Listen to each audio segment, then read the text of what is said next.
ಎಲ್ಲರಿಗೂ ನಮಸ್ಕಾರ. ಕನ್ನಡ ರಾಜ್ಯೋತ್ಸವದ ಶುಭಾಶಯ. ಕನ್ನಡ ರಾಜ್ಯೋತ್ಸವದ ವಿಚಾರ ಬರೋಕ್ಕೆ ಮುಂಚೆ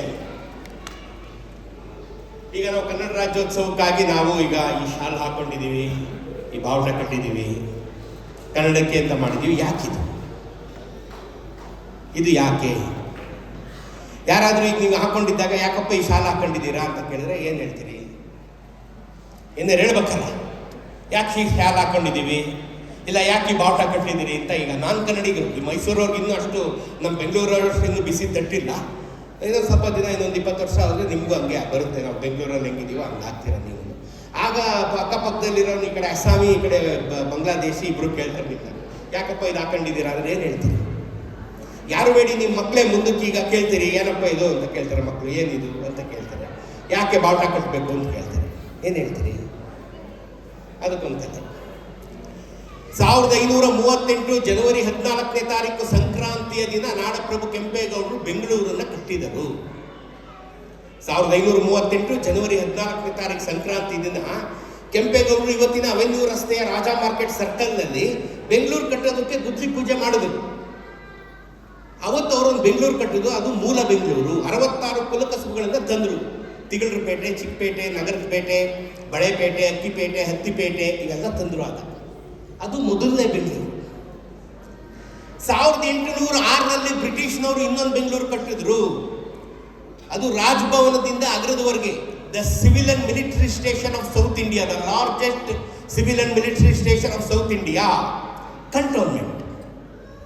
1806ರಲ್ಲಿ ಬ್ರಿಟಿಷರು ಕಂಟೋನ್ಮೆಂಟ್ ಕಟ್ಟಿದ್ರು. ಅದು ಎರಡನೇ ಬೆಂಗಳೂರು. ಅದು ಇವತ್ತಿನ ರಾಜಭವನದಿಂದ ಅಗ್ರದವರೆಗಿತ್ತು ಆಗ 1806ರಲ್ಲಿ. ಅದು ಎರಡನೇ ಬೆಂಗಳೂರು. ಮೂರನೇ ಬೆಂಗಳೂರು ಕಟ್ಟಿದವರು ನಮ್ಮ ಮೈಸೂರು ಮಹಾರಾಜರು, ನಮ್ಮೆಲ್ಲರ ಪ್ರಾತಸ್ಮರಣೀಯರಾದಂಥ ಚಾಮರಾಜ ಒಡೆಯರ್ ಹೆಸರಲ್ಲಿ ಚಾಮರಾಜಪೇಟೆ, ಮಲ್ಲೇಶ್ವರ, ಬಸವನಗುಡಿ, ರಾಜಾಜಿನಗರ, ಜಯನಗರ ಇವೆಲ್ಲ ನಮ್ಮ ಮೈಸೂರು ಮಹಾರಾಜ. ನಾಲ್ಕನೇ ಬೆಂಗಳೂರು ಕಟ್ಟಿದ್ದು ನಾವು. Silk board, Ecospace, Marathahalli, electronic city. ಈ ಮೊದಲು 3 ಮಹಾರಾಜರು ಕಟ್ಟಿದ್ದು ಬೆಂಗಳೂರಲ್ಲಿ ಮಳೆ ಬಂದರೆ ಒಂದೇ ಒಂದು ಹನಿ ನೀರು ನಿಲ್ಲಲ್ಲ. ನೀವು ಬೆಂಗಳೂರಿಗೆ ಬಂದ್ಬೇಕಾದ್ರೆ ನೋಡಿ. 4ನೇ ಬೆಂಗಳೂರು ಕಟ್ಟಿರೋದು ಬೆಂಗಳೂರಲ್ಲೇ ನೀರು ನಿಂತ್ಕೊಳ್ಳಿ, ನಾವು ಕಟ್ಟಿರೋದು ಆಯ್ತಾ. 2ನೇ ಬೆಂಗಳೂರು ಕಟ್ಟಿದ್ರಲ್ಲ ಬ್ರಿಟಿಷ್ನವರು, ಬೆಂಗಳೂರನ್ನೇ ಯಾಕೆ ಕಂಟೋನ್ಮೆಂಟ್ ಕಟ್ಟಕ್ಕೆ ಆಯ್ಕೆ ಮಾಡಿಕೊಂಡ್ರು ಅಂದರೆ ಮದ್ರಾಸಿಗೆ ಹತ್ರ ಇದೆ ಅಂತ. ಮದ್ರಾಸಿನಲ್ಲಿ ಅವರ ಈಸ್ಟ್ ಇಂಡಿಯಾ ಕಂಪನಿಯ ಮುಖ್ಯ ಕಚೇರಿ ಇತ್ತು. South Indian head office East India company ಅಲ್ಲಿತ್ತು ಮದ್ರಾಸಲ್ಲಿ. ಹಾಗಾಗಿ ಮದ್ರಾಸ್ ಓಡಾಡೋಕ್ಕೆ ಹತ್ರ ಆಗುತ್ತೆ ಅಂತ ಬೆಂಗಳೂರಲ್ಲಿ ಕಂಟೋನ್ಮೆಂಟ್ ಕಟ್ಟಿದ್ರು. ಓಲ್ಡ್ ಮದ್ರಾಸ್ ರೋಡ್ ಇದೆಯಲ್ಲ, ಅದನ್ನು ಹಾಕಿದವರು ಬ್ರಿಟಿಷ್ನವರೇನೆ, ಮದ್ರಾಸ್ ಓಡಾಡೋದಕ್ಕೆ ಅನುಕೂಲ ಆಗಲಿ ಅಂತ.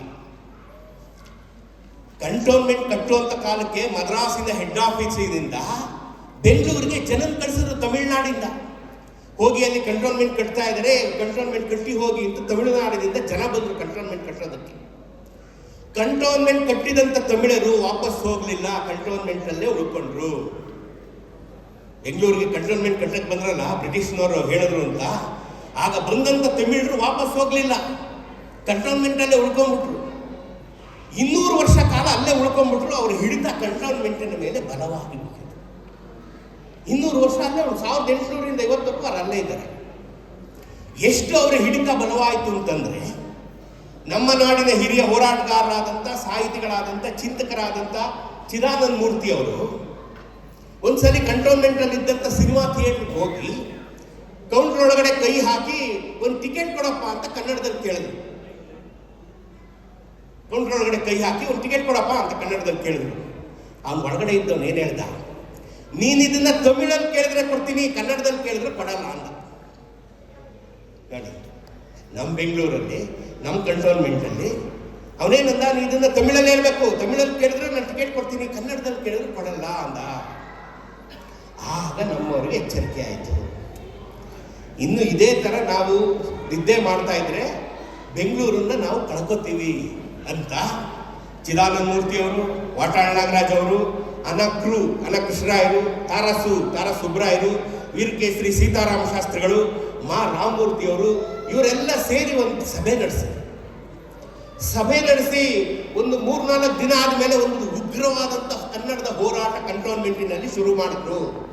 ಈ ಕಂಟೋನ್ಮೆಂಟ್ ನಮ್ಮದು, ಈ ಬೆಂಗಳೂರು ನಮ್ಮದು, ಇಲ್ಲಿ ಕನ್ನಡಿಗನೇ ಸಾರ್ವಭೌಮ, ಕನ್ನಡವೇ ಇಲ್ಲಿ ನಡಿಬೇಕಿಲ್ಲಿ ಅಂತ ಒಂದು ಹೋರಾಟ ಶುರು ಮಾಡೋದು.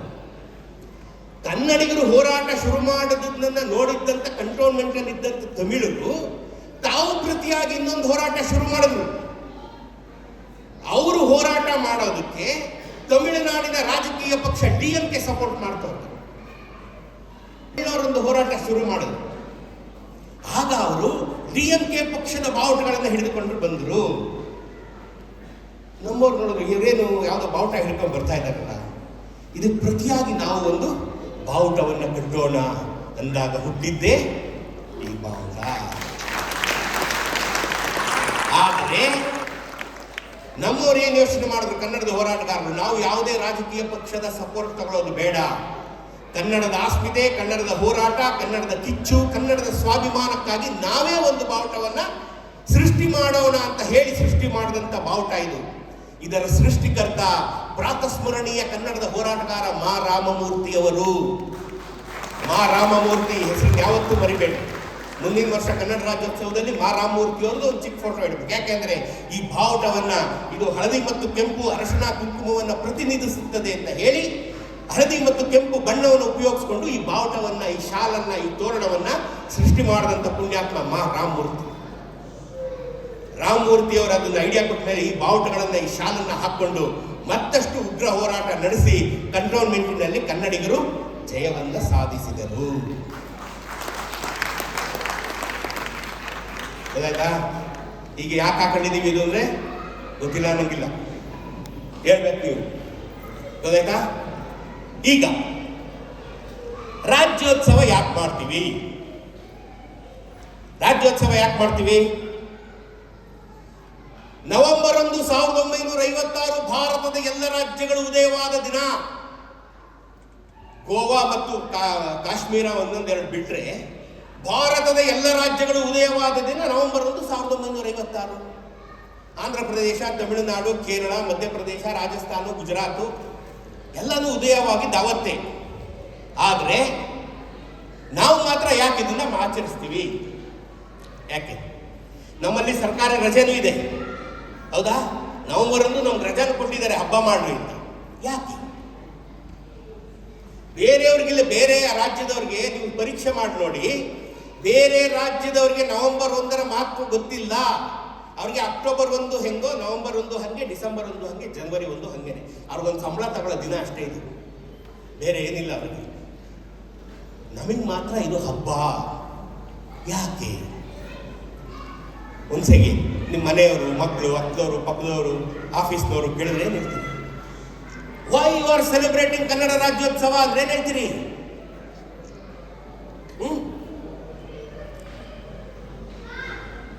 ನಾನು ಹೇಳ್ತೀನಿ, 1799ರಲ್ಲಿ ಐತಿಹಾಸಿಕ 4ನೇ ಆಂಗ್ಲೋ ಮೈಸೂರು ಯುದ್ಧ ನಡೆಯಿತು.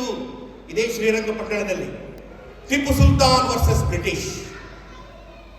1799ರಲ್ಲಿ 4th ಆಂಗ್ಲೋ ಮೈಸೂರು ವಾರ್ ನಡೀತಿಲ್ಲಿ ಪಕ್ಕ ಶ್ರೀರಂಗಪಟ್ಟಣದಲ್ಲಿ, ಟಿಪ್ಪು ಸುಲ್ತಾನ್ಗೂ ಬ್ರಿಟಿಷರಿಗೂ.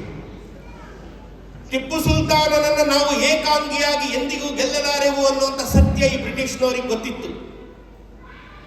ಹಾಗಾಗಿಯೇ ಹೈದರಾಬಾದಿನಿಂದ ನಿಜಾಮರನ್ನ, ಪುಣೆಯಿಂದ ಮರಾಠರನ್ನ ಕರ್ಕೊಂಡ್ಬಂದ್ರು. 3 ಜನ ಸೇರ್ಕೊಂಡ್ರು. ಹೈದರಾಬಾದಿನ ನಿಜಾಮರು, ಪುಣೆಯ ಮರಾಠರು ಮತ್ತು ಈಸ್ಟ್ ಇಂಡಿಯಾ ಕಂಪನಿ. ಈ 3 ಜನ ಸೇರಿ ಶ್ರೀರಂಗಪಟ್ಟಣವನ್ನು ಮುತ್ತಿದರು. ಯುದ್ಧ ಮಾಡಿದ್ರು. ಮೇ 4ನೇ ತಾರೀಕು ಮೈಸೂರಿನ ಮೇಲೆ ಯುದ್ಧವನ್ನು ಮಾಡಿದರು. ಆ ಯುದ್ಧದಲ್ಲಿ ಟಿಪ್ಪು ಸುಲ್ತಾನ ಹುತಾತ್ಮರಾದರು. ಬ್ರಿಟಿಷರು ಯುದ್ಧವನ್ನು ಗೆದ್ದರು. ಇಡೀ ಭಾರತ ಬ್ರಿಟಿಷರ ವಶವಾಗಿ ಹೋಯಿತು. ಯಾಕೆಂದ್ರೆ ನಾವೇ ಕೊನೆ. ಇಷ್ಟು ರೆಸಿಸ್ಟ್ ಮಾಡಿದವರು ಬ್ರಿಟಿಷ್ನವರಿಗೆ ನಾವೇ, ಮೈಸೂರಿನವರೇ ಕೊನೆ. ಹಾಗಾಗಿ ಈಸ್ ಇಂಡಿಯಾ ಇಸ್ ಅವರ್ಸ್ ಅಂತ ಅವರು ವಿಸ್ಕಿ ಬಾಟಲ್ ಅನ್ನ ಎತ್ತಿಟ್ಕೊಂಡು ಹೇಳ್ತಾರೆ ಬ್ರಿಟಿಷ್. ಆಯ್ತು, ಯುದ್ಧ ಗೆದ್ದಾಯ್ತು. ಈಗ ಹೈದರಾಬಾದ್ನಿಂದ ನಿಜಾಮರನ್ನ, ಪುಣೆಯಿಂದ ಮರಾಠರನ್ನ ಕರ್ಕೊಂಡ್ ಬಂದಿದ್ರಲ್ಲ, ಅವ್ರು ವಾಪಸ್ ಕಳಿಸ್ಬೇಕಲ್ಲ. ಅವ್ರಿಗೆ ಯುದ್ಧದ ಖರ್ಚು, ಸಾವು ನೋವಿನ ಖರ್ಚು, ಅವರ ಸೈನಿಕರ ಸಂಬಳ, ಹೋಗೋ ಬರೋ ಖರ್ಚು ಇವೆಲ್ಲ ಕೊಡ್ಬೇಕಲ್ಲ. ಕರ್ನಾಟಕವನ್ನು 5 ಭಾಗಗಳಾಗಿ ಹರಿದು ಹಂಚಿಬಿಟ್ಟರು. ಹುಬ್ಳಿ, ಧಾರವಾಡ, ಬೈಲಹೊಂಗಲ, ಕಿತ್ತೂರು, ಬೆಳಗಾವಿಯನ್ನ ಕಿತ್ತು ಪುಣೆಯ ಮರಾಠರಿಗೆ ಕೊಟ್ಟರು. ಇಟ್ಕೊಳ್ಳಿ ನೀವು ಇದನ್ನ ಅಂತ. ಅದು ಬಾಂಬೆ ಕರ್ನಾಟಕ ಅನ್ಸ್ಕೊಳ್ತು. ಬೀದರು, ಗುಲ್ಬರ್ಗ, ರಾಯಚೂರು, ಕೊಪ್ಪಳ ಈ ಭಾಗವನ್ನೆಲ್ಲ ಕಿತ್ತು ಹೈದರಾಬಾದಿನ ನಿಜಾಮರಿಗೆ ಕೊಟ್ಟರು. ಅದು ಹೈದರಾಬಾದ್ ಕರ್ನಾಟಕ ಅನ್ನಿಸ್ಕೊಳ್ತು. ಗೋವಾದಿಂದ ಕಾಸರಗೋಡುವರೆಗೆ ಹರಡಿಕೊಂಡಿದ್ದ ಕರ್ನಾಟಕದ ಕರಾವಳಿಯನ್ನ 2 ಭಾಗ ಮಾಡಿ ಸೌತ್ ಕೆನರಾ, ನಾರ್ತ್ ಕೆನರಾ ಅಂತ ಮಾಡಿ ಸೌತ್ ಕೆನರಾವನ್ನ ಮದ್ರಾಸ್ ಪ್ರಾವಿನ್ಸಿಗೆ, ನಾರ್ತ್ ಕೆನರಾವನ್ನ ಬಾಂಬೆ ಪ್ರಾವಿನ್ಸಿಗೆ ಕೊಟ್ಟರು. ಬಳ್ಳಾರಿ, ಮಡಿಕೇರಿ ಮತ್ತು ಮಂಗಳೂರನ್ನು ತಮ್ಮ ನೇರ ಆಡಳಿತದಲ್ಲೇ ಇಟ್ಟುಕೊಂಡರು. ಚಾಮರಾಜನಗರದಿಂದ ದಾವಣಗೆರೆ ಜಿಲ್ಲೆ, ಹರಿಹರದವರೆಗೆ 9 ಜಿಲ್ಲೆಗಳನ್ನು ಮೈಸೂರು ಮಹಾರಾಜರಿಗೆ ಕೊಟ್ಟರು. ಅದು ಮೈಸೂರು ರಾಜ್ಯ ಅಂತ ಆಯ್ತು. ಹೀಗೆ ಕರ್ನಾಟಕವನ್ನ ಒಡೆದು 5 ಭಾಗಗಳಾಗಿ ಹರಿದು ಹಂಚಿಬಿಟ್ಟರು. 1799ರಲ್ಲಿ ಹರಿದು ಹಂಚಿ ಹೋದ ನಾವು ಕನ್ನಡಿಗರು 157 ವರ್ಷ ಆದ್ಮೇಲೆ ನವೆಂಬರ್ 1, 1956ರಲ್ಲಿ ಮತ್ತೆ ಒಂದಾದೆವು. ಅದಕ್ಕೆ ಈ ಹಬ್ಬ. ಗೊತ್ತಾಯ್ತಾ ಯಾಕೆ ಈ ಹಬ್ಬ ಮಾಡ್ತೀವಿ ಅಂತ? ಇದು ದೇಶದಲ್ಲಿ ಇನ್ನೆಲ್ಲೂ ನಡೆದಿಲ್ಲ, ನಮ್ಮಲ್ಲಿ ಮಾತ್ರ. ಈ ತರ ಇಡೀ ರಾಜ್ಯ 5 ಭಾಗಗಳಾಗಿ ಹರಿದು ಹಂಚಿ ಹೋಗಿ ವಾಪಸ್ ಬಂದವರು ನಾವು ಮಾತ್ರ. ಅದು 157 ವರ್ಷ ಆದ್ಮೇಲೆ. ಹಂಗಾಗಿ ಈ ಹಬ್ಬ ಆಚರಣೆ ಮಾಡ್ತೀವಿ. ಆದರೆ ಈಗ ನಾನು ಹೇಳಿದಷ್ಟು ಒಂದು ಲೈನಲ್ಲಿ ಹೇಳಿದಷ್ಟು ಅದು ಸುಲಭ ಅಲ್ಲ. 47ನೇ ಇಸ್ವಿನಲ್ಲಿ ಸ್ವತಂತ್ರ ಬಂದಾಗ ಹೈದರಾಬಾದಿನ ನಿಜಾಮ ತನ್ನನ್ನು ತಾನು ಸ್ವತಂತ್ರ ರಾಷ್ಟ್ರ ಅಂತ ಘೋಷಣೆ ಮಾಡ್ಕೊಂಡ. ನಂದೇ ಸ್ವತಂತ್ರ ರಾಷ್ಟ್ರ, ನಾ ಭಾರತಕ್ಕೂ ಸೇರಲ್ಲ, ಪಾಕಿಸ್ತಾನಕ್ಕೂ ಸೇರಲ್ಲ, ನಂದೇ ಒಂದು ಹೊಸ ರಾಷ್ಟ್ರ ಅಂತ ಉದ್ಘೋಷಣೆ ಮಾಡ್ಕೊಂಡ. ಅವತ್ತಿನ ಕಾನೂನಲ್ಲಿ ಅದಕ್ಕೆ ಅವಕಾಶ ಇತ್ತು. ನಾವು ಮಾಡ್ಕೋಬಹುದಾಗಿತ್ತು ಮೈಸೂರು ಸ್ವತಂತ್ರ ರಾಷ್ಟ್ರ ಅಂತ. ಮಾಡ್ಕೊಂಡಿದ್ದೀರಿ. ಇವತ್ತು ನಾವು ಯಾವ ಲಂಡನ್ಗೂ ಕಡಿಮೆ ಇರ್ತಾ ಇರಲಿಲ್ಲ, ಹಂಗೆ ಇರ್ತಾ ಇದ್ದವರು. ಜಯಚಾಮರಾಜ ಒಡೆಯರ ಆಡಳಿತ ಅಷ್ಟು ಚೆನ್ನಾಗಿತ್ತು. ಹೈದರಾಬಾದಿನ ನಿಜಾಮ ತನ್ನನ್ನು ತಾನು ಸ್ವಂತ ರಾಷ್ಟ್ರ ಅಂತ ಘೋಷಣೆ ಮಾಡ್ಕೊಂಡಾಗ ಪಾಕಿಸ್ತಾನ ಅವನಿಗೆ ಸಪೋರ್ಟ್ ಮಾಡ್ತು. ಆದರೆ ಹೈದರಾಬಾದ್ ಕರ್ನಾಟಕ ಭಾಗದಲ್ಲಿದ್ದ ಕನ್ನಡಿಗರು ಯಾರು ಬೀದರು, ಗುಲ್ಬರ್ಗ, ರಾಯಚೂರು, ಕೊಪ್ಪಳ ಈ ಭಾಗದಲ್ಲಿದ್ದಂಥ ಕನ್ನಡಿಗರು ಅವನ ಜೊತೆ ಹೋಗಕ್ಕೆ ಒಪ್ಪಲಿಲ್ಲ. ನಾವು ಕನ್ನಡ ನಾಡಿನಲ್ಲಿ ಉಳ್ಕೋತೀವಿ, ಕನ್ನಡ ನಾಡಿನಲ್ಲಿ ಉಳ್ಕೋತೀವಿ ಅಂತ ಅವನ ವಿರುದ್ಧ ದಂಗೆ ಇದ್ರು. ಭಾರತದ ಇತಿಹಾಸದಲ್ಲಿ ಒಬ್ಬ ರಾಜನ ವಿರುದ್ಧ ಸಾಮಾನ್ಯ ಜನ ದಂಗೆ ಎದ್ದು ವಿಜಯ ಸಾಧಿಸಿದ್ದರೆ ಅದು ನಮ್ಮ ಹೈದರಾಬಾದ್ ಕರ್ನಾಟಕ ಭಾಗದ ಕನ್ನಡಿಗರು, ನಾವು ಮಾತ್ರ. ನಮ್ಮ ಕನ್ನಡಿಗರು ಯಾವಾಗ ದಂಗೆ ಎದ್ರು ಅವರನ್ನ ಮಟ್ಟ ಹಾಕೋದಿಕ್ಕೆ ಹೈದರಾಬಾದಿನ ನಿಜಾಮ ರಜಾಕಾರ್ಸ್ ಅನ್ನುವಂಥ ಅತ್ಯಂತ ಕ್ರೂರವಾದಂಥ ಒಂದು ಸೈನ್ಯವನ್ನು ಹುಟ್ಟಾಕ್ತ. ಎಷ್ಟು ಕ್ರೂರಿಗಳು ರಜಾಕಾರ್ಸು ಅಂತಂದ್ರೆ, ಎಷ್ಟು ಕರುಣೆ ಇಲ್ಲದವರು ಅಂತಂದ್ರೆ, ಹೆಂಗಸರು ಮಕ್ಕಳೆಂದರೆ ಎಲ್ಲರನ್ನು ನೋಡದೆ ಕಡಿದು ಕೊಂದರು. ಮನೆಗಳಿಗೆ ಬೆಂಕಿ ಹಚ್ಚಿ ಮನೆಯೊಳಗಿದ್ದಂಥವ್ರನ್ನ ಜೀವಂತವಾಗಿ ಸುಟ್ಟರು. ಕೊಟ್ಟಿಗೆಗಳಿಗೆ ಬೆಂಕಿ ಹಾಕಿ ಜೀವಂತವಾಗಿ ದನಕರುಗಳನ್ನು ಸುಟ್ಟರು. ಕೆರೆಗೆ ವಿಷ ಸುರಿದರು. ಮನುಷ್ಯರು ಕುಡಿಯೋ ನೀರಿನ ಬಾವಿಗೆ ವಿಷವನ್ನು ಸುರಿದರು. ಆದರೂ ಕನ್ನಡಿಗರು ಬಗ್ಗಲಿಲ್ಲ, ಹೋರಾಟ ಮುಂದುವರಿಸಿದ್ರು. 106,000 ಜನ ಕನ್ನಡಿಗರು ಹುತಾತ್ಮರಾದರು. ಮನೆ ಮಠ ಕಳ್ಕೊಂಡ್ರು, ಹೆಂಡತಿ ಮಕ್ಕಳನ್ನು ಕಳ್ಕೊಂಡ್ರು, ತಂದೆ ತಾಯಿ ಕಳ್ಕೊಂಡ್ರು, ಆಸ್ತಿ ಅಂತಸ್ತು ಕಳ್ಕೊಂಡು ಬೀದಿಗೆ ಬಿದ್ದರು. ಆದರೂ ಹೋರಾಟವನ್ನ ನಿಲ್ಲಿಸಲಿಲ್ಲ. 13 ತಿಂಗಳ ಕಾಲ ಈ ಹೋರಾಟ ನಡೀತು. ಸಾಮಾನ್ಯ ಜನ ವರ್ಸಸ್ ಹೈದರಾಬಾದ್ ಸರ್ಕಾರ. ಅವನ ಹತ್ರ ಸೈನ್ಯ ಇತ್ತು, ರಜಾಕಾರ್ಸ್ ಇದ್ರು, ಎಲ್ಲ ಇದ್ರು. ಈ ಜನದ ಹತ್ರ ಏನೂ ಇಲ್ಲ, ಬರೀ ಒಗ್ಗಟ್ಟಿತ್ತಷ್ಟೇ. 106,000 ಜನ ಬೆಂಕಿಲಿ ಬೆಂದೋದ್ರು. ಹೋರಾಟ ನಿಲ್ಲಿಸಲಿಲ್ಲ. 13 ತಿಂಗಳಾದ್ಮೇಲೆ ಸೆಪ್ಟೆಂಬರ್ 17ನೇ ತಾರೀಕು 1948ನೇ ಇಸ್ವಿನಲ್ಲಿ ಸರ್ದಾರ್ ವಲ್ಲಭಾಯ್ ಪಟೇಲರು ಭಾರತದ ಸೈನ್ಯವನ್ನು ತಗೊಂಡು ಬಂದು ಹೈದರಾಬಾದ್ ನಿಜಾಮನನ್ನು ಬಗ್ಗಿಸಿ ಭಾರತಕ್ಕೆ ಕರೆತರುವುದರೊಂದಿಗೆ ಕನ್ನಡಿಗರಿಗೆ ಜಯ ಲಭಿಸಿತು. ಅವತ್ತು ಹುತಾತ್ಮರಾರನ್ನ ಕನ್ನಡ ನಾಡು ಜೊತೆಗೆ ಸೇರ್ಕೋತೀವಿ ಅಂತ ಅವರ ನೆನಪಿಗೆ ಈ ರಾಜ್ಯೋತ್ಸವ, ಅವ್ರ ನೆನಪಿಗೆ. ಯಾಕೆಂತಂದ್ರೆ ನಾವು ಮೈಸೂರು ಭಾಗದ ಜನ ನಮ್ಮ ಜೀವಮಾನದಲ್ಲಿ ಒಂದು ಯುದ್ಧ, ಒಂದು ಚಳವಳಿ, ಒಂದು ಹೋರಾಟವನ್ನು ನಾವು ಮಾಡಿದವರಲ್ಲ. ನಮ್ಗದ್ರ ಅವಶ್ಯಕತೆಯೂ ಇರಲಿಲ್ಲ. ಮೈಸೂರು ಮಹಾರಾಜರು ನಮ್ಮನ್ನ ತೊಟ್ಲಲ್ಲಿದ್ದು ಮಕ್ಕಳಂತೆ ಸಾಕಿದ್ದರು. ನಮ್ಮನ್ನ ನೋಡಿದ್ರೆ ಗೊತ್ತಾಗುತ್ತೆ, ಚೆನ್ನಾಗಿ ಸಾಕಿದ್ರು ನಮ್ಮನ್ನ ಅಲ್ವಾ. ಹಂಗಾಗಿ ನಮ್ಗೆ ಯಾವ ಹೋರಾಟದ ಅವಶ್ಯಕತೆ ಬರಲಿಲ್ಲ. ಹೈದರಾಬಾದ್ ಕರ್ನಾಟಕದ, ಬಾಂಬೆ ಕರ್ನಾಟಕದ ಜನ ನಮ್ಮನ್ನು ಸೇರ್ಕೋಬೇಕು ಅಂತ ಹೋರಾಟ ಮಾಡಿದ್ರು. ನೂರಾರು ಜನ, ಸಾವಿರಾರು ಜನ ಹುತಾತ್ಮರಾದರು. ಆ ಹುತಾತ್ಮರ ನೆನಪಿಗೆ ಇವತ್ತು ನಾವು ರಾಜ್ಯೋತ್ಸವ ಆಚರಣೆ ಮಾಡ್ತೀವಿ. ಹುಬ್ಬಳ್ಳಿ ಧಾರವಾಡದ ನೆಲದಲ್ಲಿ ಒಂದೇ ಒಂದು ಕನ್ನಡದ ಶಾಲೆಯನ್ನು ತೆರೆಯಕೂಡದು ಅಂತ ಬಾಂಬೆ ಸರ್ಕಾರ ಅವತ್ತು ಆರ್ಡರ್ ಮಾಡಿತ್ತು. ಏನೇ ಆದ್ರೂ ಮರಾಠಿ ಶಾಲೆಗಳನ್ನು ತೆಗಿಬೇಕು. ಈ ಕಡೆ ಹೈದರಾಬಾದ್ ನಿಜಾಮ ಸಹ ಅದೇ ಆರ್ಡರ್ ಮಾಡಿದ್ದ, ಏನೇ ಆದ್ರೂ ಉರ್ದು ಶಾಲೆಗಳನ್ನು ಮಾತ್ರ ತೆಗಿಬೇಕು ಅಂತ. ಇಂಥ ಕಾಲದಲ್ಲಿ ಉತ್ತರ ಕರ್ನಾಟಕದ ಲಿಂಗಾಯತ ಮಠದ ಸ್ವಾಮಿಗಳು ತಮ್ಮ ಪ್ರಾಣಗಳನ್ನು ಒತ್ತೆ ಇಟ್ಟು ತಮ್ಮ ಮಠಗಳಲ್ಲಿ ಮಕ್ಕಳನ್ನ ಕರೆದುಕೊಂಡು ಬಂದು ಕನ್ನಡದ ಪಾಠವನ್ನು ಹೇಳಿಕೊಟ್ಟು ಕನ್ನಡವನ್ನು ಉಳಿಸಿದಂತ ಪ್ರಾತಸ್ಮರಣೀಯರು. ಉತ್ತರ ಕರ್ನಾಟಕ ಭಾಗದಲ್ಲಿ ಕನ್ನಡ ಉಳಿದಿದೆ ಅಂದ್ರೆ ಅವತ್ತು ಅಲ್ಲಿನ ಮಠಗಳ ಲಿಂಗಾಯತ ಸ್ವಾಮಿಗಳು ಅದಕ್ಕೆ ಕಾರಣಕರ್ತರು. ನಿಮ್ಗೆ ಉತ್ತರ ಕರ್ನಾಟಕ ಭಾಗದಲ್ಲಿ ಒಂದು ಸರ್ನೇಮ್ ಇದೆ, ಸಾಲಿ ಮಠ ಅಂತ ಕೇಳಿದಿರಾ? ಏನ್ ಸಾಲಿ ಮಠ ಅಂದ್ರೆ ಅದು ಶಾಲೆ ಮಠ.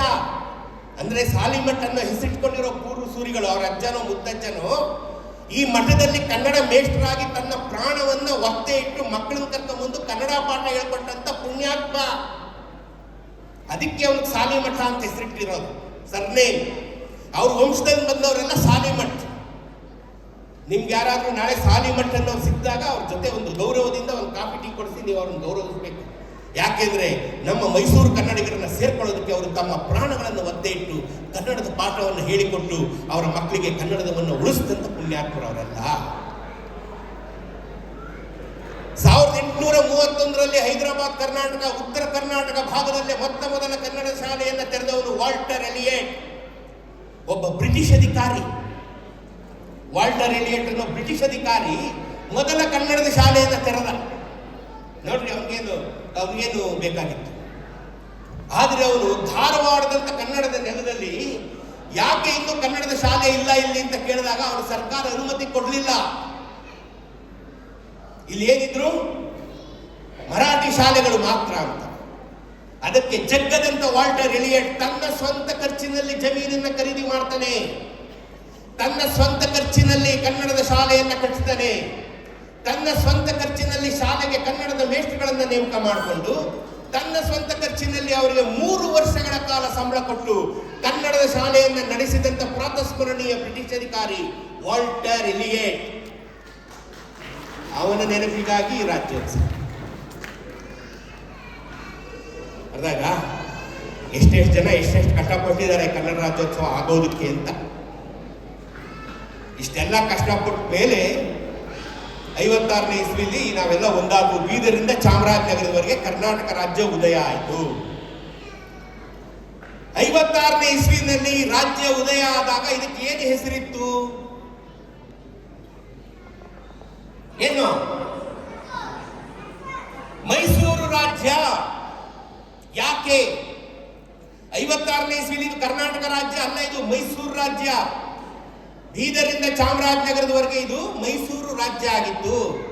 MSRTC ಅಂತಿತ್ತು, ನಮ್ಮ KSRTC ಅಂತಿರಲಿಲ್ಲ. ಆಗ ನೀವು ಚೆನ್ನಾಗಿ ಜ್ಞಾಪಕ ಇರ್ಬೋದು, ಹಳಬರಾದ್ರೆ ನೋಡಿರ್ತೀನಿ. MSRTC ಬಸ್ ಸ್ಟ್ಯಾಂಡ್ಗಳು ಇವತ್ತಿಗೂ ಇಟ್ಟು ಎಲ್ಲ ಹೊರಟಾಯ್ತು. ಯಾಕೆ ಮೈಸೂರು ರಾಜ್ಯ ಅಂತ ಇಟ್ರು? ಯಾಕೆ ಅಂತ ಅಂದ್ರೆ ಮೈಸೂರು ರಾಜ್ಯದಲ್ಲಿ ಮಾತ್ರವೇ ಆಡಳಿತದಲ್ಲಿ ಕನ್ನಡ, ಕಾನೂನಿನಲ್ಲಿ ಕನ್ನಡ, ಜನಬಳಕೆಯಲ್ಲಿ ಕನ್ನಡ. ಮಹಾರಾಜರಿಂದ ಸರ್ ಹೇಳಿದ್ರಲ್ಲ ಆಗಲೇ 3ನೇ ಕೃಷ್ಣರಾಜ ಒಡೆಯರ್ ಕಾನೂನು ಅಂತ 100% ಸರಿ. ಮೈಸೂರು ರಾಜ್ಯದಲ್ಲಿ ಮಾತ್ರವೇ ಆಡಳಿತದಲ್ಲಿ ಕನ್ನಡ, ಕಾನೂನಿನಲ್ಲಿ ಕನ್ನಡ, ಜನಬಳಕೆಯಲ್ಲಿ ಕನ್ನಡ. ಬಾಂಬೆ ಕರ್ನಾಟಕದಲ್ಲಿ ಆಡಳಿತದಲ್ಲಿ ಮರಾಠಿ, ಜನಬಳಕೆಯಲ್ಲಿ ಮರಾಠಿ, ಕಾನೂನಿನಲ್ಲಿ ಮರಾಠಿ. ಹೈದರಾಬಾದ್ ಕರ್ನಾಟಕ ಭಾಗದಲ್ಲಿ ಆಡಳಿತದಲ್ಲಿ ಉರ್ದು, ಕಾನೂನಿನಲ್ಲಿ ಉರ್ದು, ಜನಬಳಕೆಯಲ್ಲಿ ಉರ್ದು. ಬ್ರಿಟಿಷರು ವಶಪಡಿಸಿಕೊಂಡಿದ್ದ ಕರ್ನಾಟಕದ ಭಾಗಗಳಲ್ಲಿ ಎಲ್ಲ ಇಂಗ್ಲಿಷ್ನಲ್ಲಿತ್ತು. 56ನೇ ಇಸ್ವಿನಲ್ಲಿ ಇಡೀ ಕರ್ನಾಟಕದಲ್ಲಿ ಕನ್ನಡ ಬಳಕೆಯಲ್ಲಿದ್ದು ಈ ಮೈಸೂರು, ಬೆಂಗಳೂರಿನಲ್ಲಿ ಮಾತ್ರ ಮಹಾರಾಜರ ದೆಸೆಯಿಂದ. ಹಂಗಾಗಿ ಇದನ್ನು ಮೈಸೂರು ರಾಜ್ಯ ಅಂತ ಕರೆದು. ಮೈಸೂರು ರಾಜ್ಯದಲ್ಲಿ ಮಾತ್ರವೇ ಕನ್ನಡ ಆಡಳಿತ ಭಾಷೆಯಾಗಿ ಉಳ್ಕೊಂಡಿದೆ, ಕನ್ನಡ ಮಾತಾಡ್ತಾರೆ ಅಂತ. ಆದರೆ ಇದನ್ನ ನಮ್ಮೆಲ್ಲ ಸಾಹಿತಿಗಳಿಗೆ, ತರಾಸುವಿಂದ ಹಿಡಿದು ಎಲ್ಲ ದೊಡ್ಡ ಸಾಹಿತಿಗಳಿಗೂ ಇದನ್ನ ಕರ್ನಾಟಕ ರಾಜ್ಯ ಅಂತ ಇಡಬೇಕು ಅಂತ ಒತ್ತಾಯ ಶುರು ಮಾಡಿದ್ರಾಗಲೇ. ಈ ಕರ್ನಾಟಕ ಅನ್ನೋ ಪದ ಎಲ್ಲಿಂದ ಬಂತು? ಕರ್ನಾಟಕ ರಾಜ್ಯ ನಮ್ದು. ಈ ಕರ್ನಾಟಕ ಅನ್ನೋ ಪದ ಎಲ್ಲಿಂದ ಬಂತು?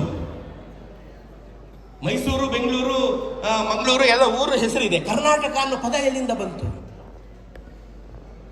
1,500 ವರ್ಷಗಳ ಹಿಂದೆ ಇಮ್ಮಡಿ ಪುಲಿಕೇಶಿ ಕಟ್ಟಿದ ಜಗತ್ತಿನ ಮೊತ್ತ ಮೊದಲ ನೌಕಾಪಡೆಯ ಹೆಸರು ಕರ್ನಾಟ ಬಲ. ಇಮ್ಮಡಿ ಪುಲಿಕೇಶಿ ಕಟ್ಟಿರುವಂತ ನೌಕಾಪಡೆಯ ಹೆಸರು ಕರ್ನಾಟ ಬಲ ಅಂತ. ಕರ್ನಾಟ ಬಲಂ ಅಜೇಯಂ ಅನ್ನೋದು ಅವನ ಮಂತ್ರ. ಇನ್ನೊಂಚೂರು ಮುಂದಕ್ಕೆ ಬಂದ್ರೆ 500 ವರ್ಷಗಳ ಕೆಳಗೆ ವಿಜಯನಗರದ ಅರಸರನ್ನ ನಾವು ವಿಜಯನಗರದ ಅರಸರು ಅನ್ನಬಾರ್ದು, ಕರ್ನಾಟಕ ಸಾಮ್ರಾಜ್ಯದ ಅರಸರು. ವಿಜಯನಗರ ಅದರ ರಾಜಧಾನಿ. ಕರ್ನಾಟಕ ಸಾಮ್ರಾಜ್ಯದ ರಾಜಧಾನಿ ವಿಜಯನಗರ, ಕ್ಯಾಪಿಟಲ್ ಸಿಟಿ. ಹಾಗಾದ್ರೆ ಕರ್ನಾಟಕ ಸಾಮ್ರಾಜ್ಯ ವಿಜಯನಗರದ ಅರಸರ ಕಾಲದಲ್ಲಿ ಎಲ್ಲಿಂದ ಎಲ್ಲಿವರೆಗಿತ್ತು? ಬಂಗಾಳದಿಂದ ಶ್ರೀಲಂಕಾದವರೆಗೆ ಕರ್ನಾಟಕ ಸಾಮ್ರಾಜ್ಯ ಇತ್ತು. ಬಂಗಾಳದಿಂದ ಶ್ರೀಲಂಕಾದವರೆಗೆ 1520ರಲ್ಲಿ ಶ್ರೀಕೃಷ್ಣ ದೇವರಾಯರು ದಂಡಯಾತ್ರೆಯನ್ನು ಹೊರಟು ಹಂಪೆಯನ್ನು ದಾಟಿ ಒರಿಸ್ಸಾವನ್ನು ಪ್ರವೇಶಿಸಿ ಅಲ್ಲಿನ ರಾಜ ಗಜಪತಿಯನ್ನು ಗೆದ್ದು ಅವನ ಮಗಳಾದ ಜಗನ್ಮೋಹಿನಿಯನ್ನು ಮದುವೆಯಾಗಿ ಬಂಗಾಳದ ತನಕ ಹೋಗಿ ತನ್ನ ವಿಜಯ ಯಾತ್ರೆಯನ್ನು ಮುಂದುವರೆಸಿದರು ಅಂತ ಇತಿಹಾಸ ಬರೆದಿದೆ. ಬಂಗಾಳದಿಂದ ಶ್ರೀಲಂಕಾದವರೆಗೆ ನಮ್ಮ ಕರ್ನಾಟಕ ಸಾಮ್ರಾಜ್ಯ ಹಬ್ಬಿತ್ತು. ಅದರ ರಾಜಧಾನಿ ವಿಜಯನಗರ. ಈ ವಿಜಯನಗರಕ್ಕೆ ಇನ್ನೂ ಒಂದು ಹೆಸರಿದೆ. ಏನು? ವಿಜಯನಗರಕ್ಕೆ ಇನ್ನೊಂದು ಹೆಸರಿದೆಯಲ್ಲ, ಏನು? ಹಂಪಿ.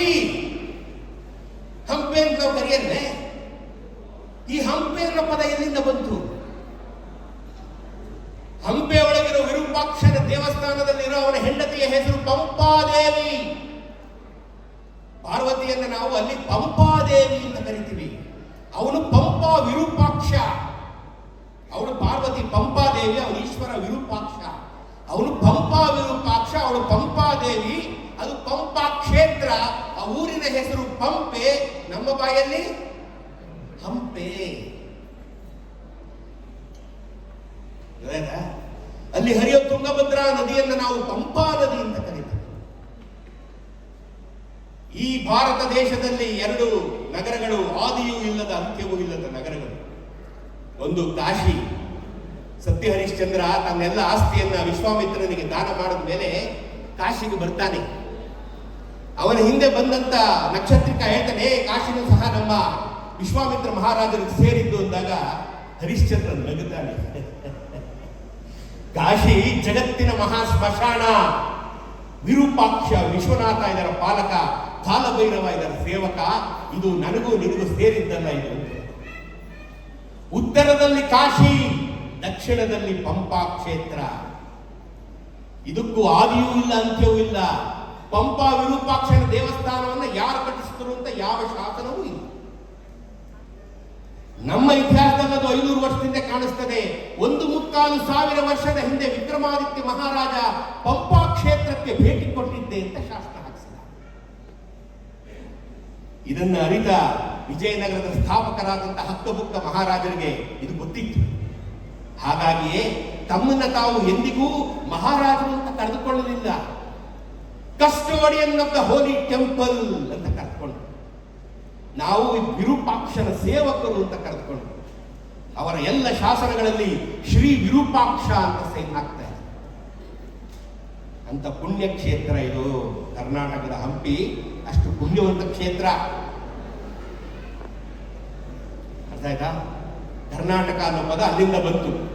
ಅದನ್ನ ಇಡಬೇಕು ಅಂತ ಆಗಿತ್ತು. 56ನೇ ಇಸ್ವಿಯಿಂದ ಒತ್ತಾಯ ಶುರುವಾದಾಗ 73ನೇ ಇಸ್ವಿನಲ್ಲಿ ಮುಖ್ಯಮಂತ್ರಿಗಳಾಗಿದ್ದಂಥ ದೇವರಾಜ ಅರಸನವರು ಇದೇ ಹಂಪೆನಲ್ಲಿ ನವೆಂಬರ್ 1, 1973ನೇ ಇಸ್ವಿನಲ್ಲಿ, ಇವತ್ತು 52 ವರ್ಷದಲ್ಲಿ, ಆಗ ಗವರ್ನರ್ ಆಗಿದ್ದವರು ನಮ್ಮ ಮಹಾರಾಜ ಜಯಚಾಮರಾಜ ಒಡೆಯರು ಅವ್ರ ಸಮ್ಮುಖದಲ್ಲಿ ಇದನ್ನ ಕರ್ನಾಟಕ ಅಂತ ಮರುನಾಮಕರಣ ಮಾಡ್ತಾರೆ. ಗೊತ್ತಾಯ್ತಾ? ಸಾಕಾ? ಇನ್ನು ಬೇಕಾ? ಸಾಕಾ? 2 ನಿಮಿಷ.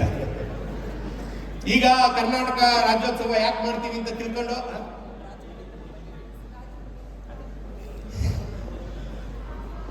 ವಿಚಾರ ತಿಳ್ಕೊಂಡ್ರಿ. ರಾಜ್ಯೋತ್ಸವ ಯಾಕೆ ಮಾಡ್ತೀವಿ ಅಂತ ತಿಳ್ಕೊಂಡು ಇದೆಲ್ಲ ಗೊತ್ತಾಯ್ತು.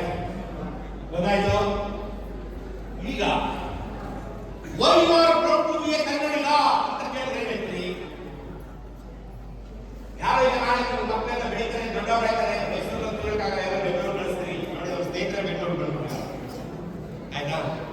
ಎಲ್ಲ ಬೆಂಗಳೂರು ಬರ್ತೀರಾ? ಬೆಂಗಳೂರಲ್ಲಿ ಎಲ್ಲ ಬೇರೆ ಬೇರೆ ದೇಶದವರು ಭಾಷೆಯವರೇ ಸಿಗ್ತಾರೆ, ಅವರೆಲ್ಲ ಕೇಳ್ತಾರೆ ನಿಮ್ಗೆ, ಯಾಕಪ್ಪ ಯಾಕೆ why you are proud to be a Kannadiga? ಎಲ್ಲ ಈಗ ಕಾರ್ಪೊರೇಟ್ ಆಫೀಸಲ್ಲೂ ಸರ್ ಹೇಳಿದಾಗ ಎಲ್ಲ ಕಡೆಗೂ ರಾಜ್ಯೋತ್ಸವ ಮಾಡ್ತಾರೆ. ಈಗ ಅವರೆಲ್ಲ ಕೇಳ್ತಾರೆ ನಮ್ಮನ್ನ ಯಾಕೆ ಮಾಡ್ತಾ ಇದ್ದೀರಿ ಅಂತ.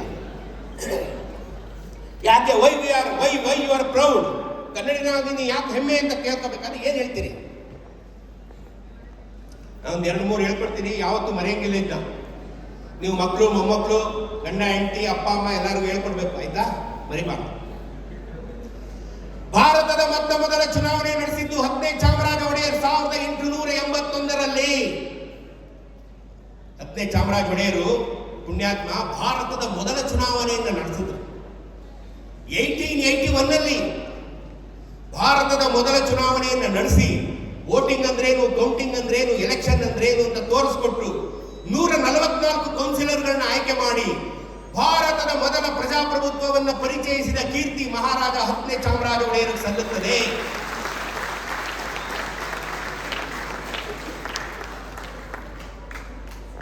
ವಿಧಾನಸೌಧ ಎಲ್ಲಿದೆ? ಬೆಂಗಳೂರಲ್ಲಿದೆ. ಮೊದಲ ವಿಧಾನಸೌಧ ಮೈಸೂರು ಅರಮನೆ, 2ನೇ ವಿಧಾನಸೌಧ ನಾವು ನಿಂತಿರತಕ್ಕಂಥ ಜಗನ್ಮೋಹನ ಅರಮನೆ, 3ನೇ ವಿಧಾನಸೌಧ ನಮ್ಮ DC ಆಫೀಸು, 4ನೇ ವಿಧಾನಸೌಧ ಬೆಂಗಳೂರಿನಲ್ಲಿರೋ ಟಿಪ್ಪು ಸುಲ್ತಾನನ ಬೇಸಿಗೆ ಅರಮನೆ, 5ನೇ ವಿಧಾನಸೌಧ ನಮ್ಮ ಹೈಕೋರ್ಟು, 6ನೇದು ಈಗ ನೀವು ನೋಡ್ತಾ ಇರತಕ್ಕಂಥ ವಿಧಾನಸೌಧ. ಭಾರತದ ಮೊದಲ ವಿಧಾನಸೌಧ ನಮ್ಮ ಮೈಸೂರು ಅರಮನೆ. 2ನೇದು ಈ ಜಗನ್ಮೋಹನ ಅರಮನೆ. ಇಲ್ಲಿ ನಡೀತಾ ಇತ್ತು ಪ್ರಜಾಪ್ರತಿನಿಧಿ ಸಭೆ, ವರ್ಷಕ್ಕೆ 2 ಸರಿ ಇಲ್ಲಿ ನಡೀತಾ ಇತ್ತು.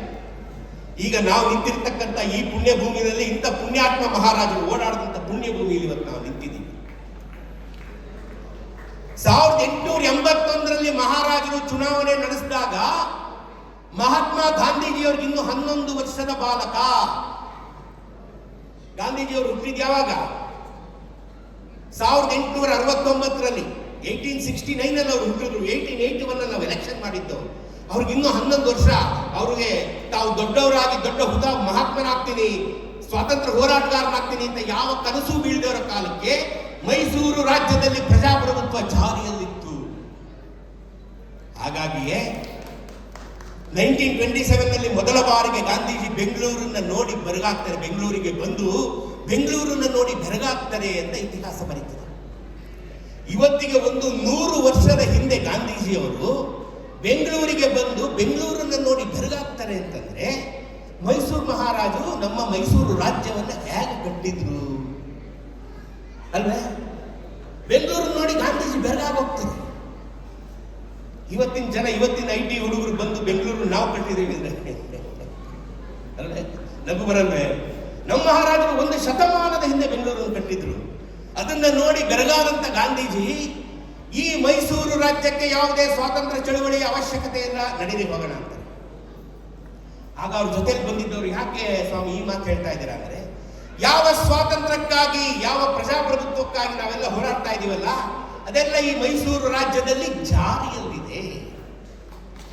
ನಮ್ಮ ಅವಶ್ಯಕತೆ ಇಲ್ಲ.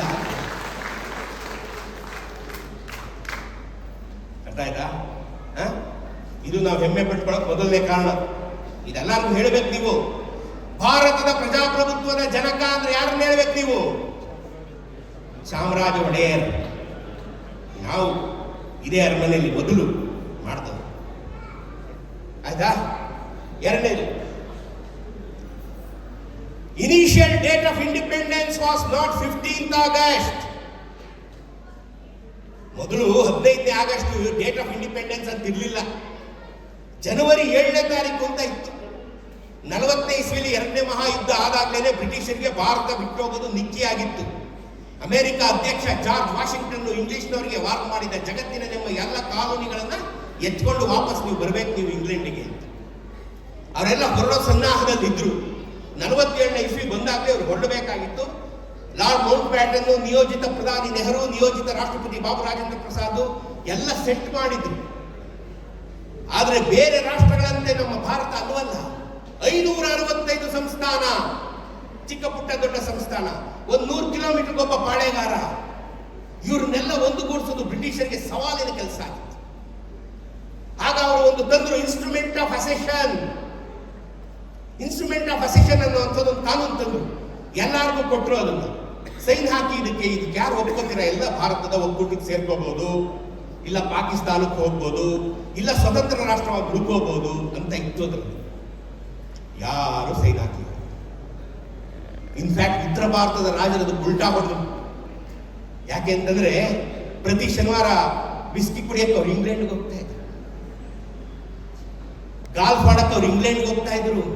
ಒಂದೊಮ್ಮೆ ಇನ್ಸ್ಟ್ರೂಮೆಂಟ್ ಆಫ್ ಅಸೆಷನ್ ಸೈನ್ ಹಾಕಿದ್ರೆ ಅವ್ರ ಕಿರೀಟ, ಸಿಂಹಾಸನ, ಆಸ್ತಿ, ಅಂತಸ್ತು ಎಲ್ಲ ಸರ್ಕಾರಕ್ಕೆ ಹೋಗ್ಬಿಡುತ್ತೆ. ಯಾರು ಅದನ್ನು ಕಳ್ಕೊಳ್ಳೋಕೆ ಇಷ್ಟಪಡ್ತಾರೆ? ಸೈನ್ ಹಾಕ್ಲಿಲ್ಲ. ಜನವರಿ ಹೋಯ್ತು, ಫೆಬ್ರವರಿ ಬಂತು, March, April, May, June, July, August ಬಂತು. ಆಗ ಮೌಂಟ್ ಬ್ಯಾಟನ್ ನಾನು ಹಿಂಗೆ ಆದ್ರೆ ವಾಪಸ್ ಹೋಗ್ತೀನಿ, ನೀವೇನಾರು ಮಾಡ್ಕೊಳ್ಳಿ ಅನ್ನೋಂಥದ್ದು ಸಿಚುವೇಶನ್ ಬಂತು. ಇದನ್ನೆಲ್ಲ ನೋಡ್ತಾ ಇದ್ದಂತ ಮೈಸೂರು ಮಹಾರಾಜರಾದ ಮನ್ಮಹಾರಾಜ ಜಯಚಾಮರಾಜ ಒಡೆಯರ್ ಆಗಸ್ಟ್ 9ನೇ ತಾರೀಕು ಅನ್ಕಂಡೀಷನಲ್ ಆಗಿ ಇನ್ಸ್ಟ್ರೂಮೆಂಟ್ ಆಫ್ ಅಸೆಷನ್ಗೆ ಸೈನ್ ಹಾಕಿದ ಮೊದಲ ಮಹಾರಾಜ ನಮ್ಮ ಮಹಾರಾಜ ಜಯಚಾಮರಾಜ ಒಡೆಯರ್. ಅನ್ಕಂಡೀಷನಲ್ ಆಗಿ ಸೈನ್ ಹಾಕಿದ್ರು.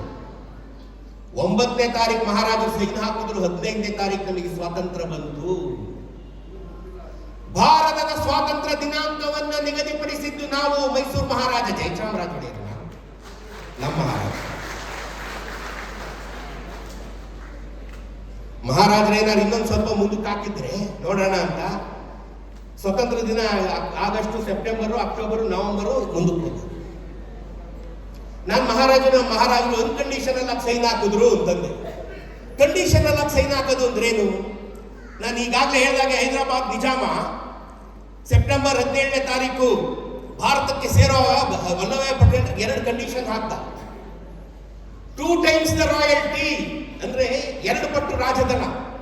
ಆಗ ಕೇಂದ್ರ ಸರ್ಕಾರ ಎಲ್ಲಾ ರಾಜರಿಗೂ ರಾಜಧನ ಫಿಕ್ಸ್ ಮಾಡ್ತಲ್ಲ, ಎಲ್ಲಾ ರಾಜರಿಗೂ ₹1 ಆದ್ರೆ ಹೈದರಾಬಾದ್ ನಿಜಾಮನ್ಗೆ ₹2. ಎಲ್ಲಾ ರಾಜರು ತಮ್ಮ ಇರೋ ಆಸ್ತಿನೆಲ್ಲ ಕೊಟ್ಬಿಡ್ಬೇಕು ಅಂದ್ರೆ ನಾನು ಏನು ಕೊಡಲ್ಲ, ನನ್ನ ಹತ್ರ ಇರೋದು ಉಂಗ್ರನು ಕೊಡಲ್ಲ ನಿಮಗೆ ಅಂತ. ಆದ್ರೂ ಆಯ್ತು ಅಂತ ಅವನು ನಾವು ಒಕ್ಕೂಟಕ್ಕೆ ಭಾರತಕ್ಕೆ ಕರ್ಕೊಂಬಂದು.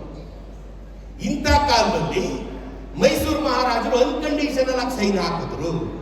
ಏನು ಅನ್ಕಂಡೀಷನಲ್ ಆಗಂದ್ರೆ, ತಮ್ಮ ಬಳಿ ಇದ್ದಂತ 30 ಅರಮನೆಗಳಂತ ಬಂಗಲೆಗಳನ್ನ ಕೇಂದ್ರ ಸರ್ಕಾರಕ್ಕೆ ಉಚಿತವಾಗಿ ಕೊಟ್ಟರು. ಎಲ್ಲವನ್ನು ಕೊಟ್ಟರು ಮಹಾರಾಜರು. ನಿಮಗೆ ಗೊತ್ತು, ಈಗ 48ನೇ ಇಸ್ವಿ ಸ್ವಾತಂತ್ರ್ಯ ಬಂತು. 15ನೇ ತಾರೀಕು ನೆಹರು ಪ್ರಧಾನಿ ಆದ್ರು, ಬಾಬು ರಾಜೇಂದ್ರ ಪ್ರಸಾದ್ ರಾಷ್ಟ್ರಪತಿ ಆದ್ರು, ಮಂತ್ರಿಮಂಡಲ ಶುರುವಾಯಿತು. ಕೇಂದ್ರ ಸರ್ಕಾರ ಕೆಲಸ ಮಾಡೋದಕ್ಕೆ ಶುರು ಮಾಡ್ತೆ. ಎಲ್ಲಿತ್ತು ಅವ್ರ ಹತ್ರ? ಇಡೀ ಭಾರತದ ಬಡತನದ ಬೇಗೆಯಲ್ಲಿ ಬೇಯುತ್ತಿತ್ತು, ಹಸಿವಿನಿಂದ ಸಂಕಟದಲ್ಲಿ ನರಳುತ್ತಿತ್ತು, ರೋಗ ರುಜಿನಗಳಿಂದ ಬಳಲುತ್ತಿತ್ತು ಇಡೀ ಭಾರತ ದೇಶ. ಎಲ್ಲಾದ್ರೂ ಇಡೀ ಭಾರತದಲ್ಲಿ 47ನೇ ಇಸ್ವಿ ಜನ ಸುಮಾರಾಗಿ ನೆಮ್ಮದಿಯಾಗಿದ್ದರು ಅಂದ್ರೆ ಅದು ಇಲ್ಲಿ ಮೈಸೂರು, ಬೆಂಗಳೂರಲ್ಲಿ. ಹಾಗಾಗಿಯೇ ಕೇಂದ್ರ ಸರ್ಕಾರದ 35 ಇಲಾಖೆಗಳು ಶುರುವಾಗಿದ್ದು ಈ ಬೆಂಗಳೂರು ಮೈಸೂರಲ್ಲಿ.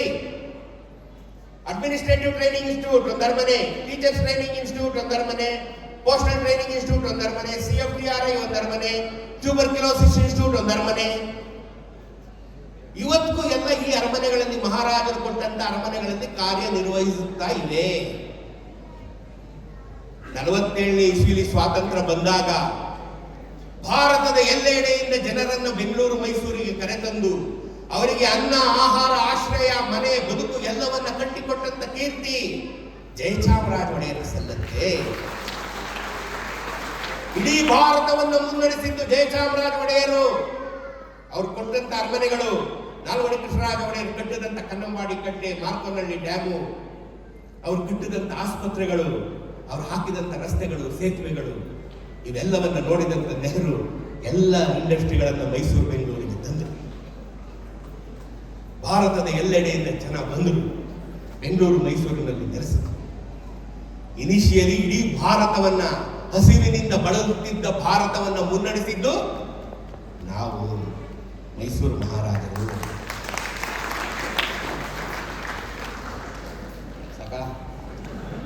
ಸಾಕು ಇಲ್ಲಿ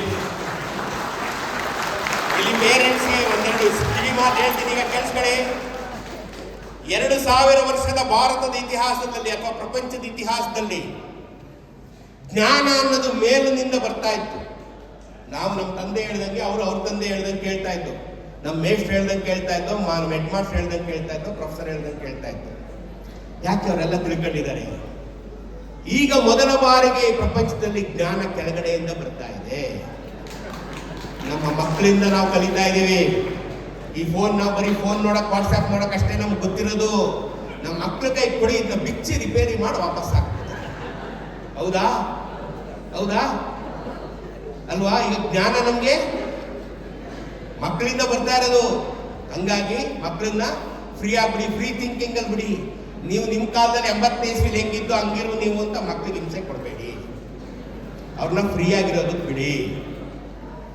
ಮಾರ್ಕ್ಸ್ ಕಾರ್ಡ್ ತೋರಿಸಿ, ಪರ್ಸೆಂಟೇಜ್ ತೋರಿಸಿ ಕೆಲಸ ತಗೋತಾ ಇದ್ದಿದ್ದು ನಮ್ಮ ಕಾಲ. ಅದು ಹೋಯ್ತು, ಆ ಕಾಲ ಹೋಯ್ತು. ಈಗ ಮಕ್ಕಳ ಹತ್ರ ಏನ್ ಸ್ಕಿಲ್ ಇದೆ ನೋಡಿ ಕೆಲಸದವರೇ ಕೆಲಸ ಹುಡ್ಕೊಂಡ್ ಬರೋದು ಈ ಕಾಲ. ನಿಮ್ಮ ಮಕ್ಕಳನ್ನ ಎಲ್ಲರೂ ಸೇರಿಸಿದ್ರು ಅಂತ ಇಂಜಿನಿಯರಿಂಗ್ ಸೇರಿಸಬೇಡಿ, ಮೆಡಿಕಲ್ ಸೇರಿಸಬೇಡಿ. ಬನ್ನಿ ನಮ್ಮ ಬೆಂಗಳೂರಿಗೆ ಸರ್ನು ಕೇಳಿ, ಬೀದಿ ಬೀದಿ ಗಲ್ಲಿಗಳಲ್ಲಿ ಇಂಜಿನಿಯರ್ಗಳು ಅಲ್ಲಿದ್ದಾರೆ. ಯಾರಿಗೂ ಕೆಲಸ ಇಲ್ಲ. ನಿಮ್ಮ ಮಕ್ಕಳಲ್ಲಿ ಏನ್ ಟ್ಯಾಲೆಂಟ್ ಇದೆ ಅದನ್ನ ಗುರುತಿಸಿ. ಬಿಲ್ ಗೇಟ್ಸ್ ಅಂತ ಒಬ್ಬ ಇದನ್ನು ಗೊತ್ತೇ, ಪ್ರಪಂಚದ ಅತಿ ಶ್ರೀಮಂತ, ಮೈಕ್ರೋಸಾಫ್ಟ್ ನ ಒಡೆಯ, ಭಾರತಕ್ಕೆ ಬಂದ. ಬಾಂಬೆಗೆ ಬಂದು ಯಾರನ್ನ ಭೇಟಿ ಮಾಡ್ದ? ಬಾಂಬೆಗೆ ಬಂದಾಗ ಯಾರನ್ನ ಭೇಟಿ ಮಾಡ್ದ? ಅದು ಬಹಳ ಜಗತ್ತಿನಾದ್ಯಂತ ಸುದ್ದಿ ಆಯಿತು. Dolly the chaiwala road side ಅಲ್ಲಿ ಟೀ ಮಾರೋನ ಹತ್ರ ಹೋಗಿ ಅವ್ನು ಕೂತಿ ಸ್ಟೂಲ್ ಮೇಲೆ ಕೂತ್ಕೊಂಡು ಅವ್ನು ಟೀ ಕುಡ್ದ. ಆ ಬಿಲ್ ಗೇಟ್ಸ್ ನಾವು ಎಷ್ಟು ದುಡ್ಡು ಇದೆ ಅಂದ್ರೆ ಇಡೀ ಬಾಂಬೆನೆ ತಗೋಬಹುದು, ಅಷ್ಟು ದುಡ್ಡಿದೆ. ಆದ್ರೆ ಅವನು ಯಾಕೆ ಆ ಡಾಲಿ ಹತ್ರ ಬಂದ ಅಂದ್ರೆ, ಆ ಡಾಲಿ ಅನ್ನೋನು ಅತ್ಯಂತ ಪ್ಯಾಷನೇಟ್ ಆಗಿ ಭಾರತದಲ್ಲಿ ಅತ್ಯಂತ ಸೊಗಸಾಗಿ ಟೀ ಮಾಡಕ್ ಬರೋನು. ಅವನ ಹತ್ರ ಬಂದ. ಏನಿದ್ರ ಅರ್ಥ? ನಿಮ್ಮ ಮಕ್ಕಳು ಏನೇ ಒಂದು ಚಿಕ್ಕ ಕೆಲಸವನ್ನು ಅದ್ಭುತವಾಗಿ ಮಾಡ್ತಾ ಇದ್ದಾರೆ ಅಂದ್ರೆ ಅದಕ್ಕೆ ಸಪೋರ್ಟ್ ಮಾಡಿ. ಅವ್ನು ಮನೆ ಅವ್ನು ನೋಡು, ಅವನ್ನೆಲ್ಲ ಹೋಗಿ ಸೇರ್ಕೊಂಡವನ್ನೇ ನೀನು ಸೇರ್ಕ, ಅವೆಲ್ಲ ಕೊಡಿ. ಸರಂಗಿ ಅವರು ಒಂದು ಮಾತು ಹೇಳಿದ್ದಾರೆ, ಆ ಮಾತು ಹೇಳ್ತೀನಿ ಈಗ. ನಿನಗೆ ಸಿಗುವಂತ ಕೆಲಸ ಒಂದು ರೈಲ್ವೆ ಸ್ಟೇಷನ್ ಪ್ಲಾಟ್ಫಾರ್ಮ್ ಅನ್ನ ಕಸ ಗುಡಿಸೋದಾಗಿರ್ಬೋದು. ಆದರೆ ನೀನದನ್ನ ಹೇಗೆ ಇಟ್ಕೋಬೇಕು ಅಂದ್ರೆ, ಜಗತ್ತಿನ ಅತ್ಯಂತ ಪರಿಶುದ್ಧ ರೈಲ್ವೆ ಪ್ಲಾಟ್ಫಾರ್ಮ್ ನೀನು ಕಸ ಗುಡಿಸುವಂತ ಪ್ಲಾಟ್ಫಾರ್ಮ್ ಆಗಿರ್ಬೇಕು. ಆಗ ಜನ ನೀವು ನೋಡ್ಕೊಂಡು, ನೀವೇನೇ ಕೊಟ್ಟರು ಮಕ್ಕಳು 100% ಅದು ಕೊಡಿ. ಈಗಿನ ಮಕ್ಕಳಿಗೆ ನಾವು ಬುದ್ಧಿ ಹೇಳಿ ನಮ್ಮ ಹತ್ರ ಕಲಿಯೋ ಥರ ಈಗಿನ ಮಕ್ಕಳಿಲ್ಲ. ಅವರೇ ಸೆಲ್ಫ್ ಇವಾಲ್ವ್ ಆಗ್ತಾರೆ. ಅವರೆಲ್ಲ ಫ್ರೀ ಥಿಂಕರ್ಸ್. ಅವರನ್ನ ಅವರಾಗಿ ಅರಳೋದಕ್ಕೆ ಬಿಡಿ. ಒಳ್ಳೆಯದಾಗಲಿ ನಿಮಗೆಲ್ಲ.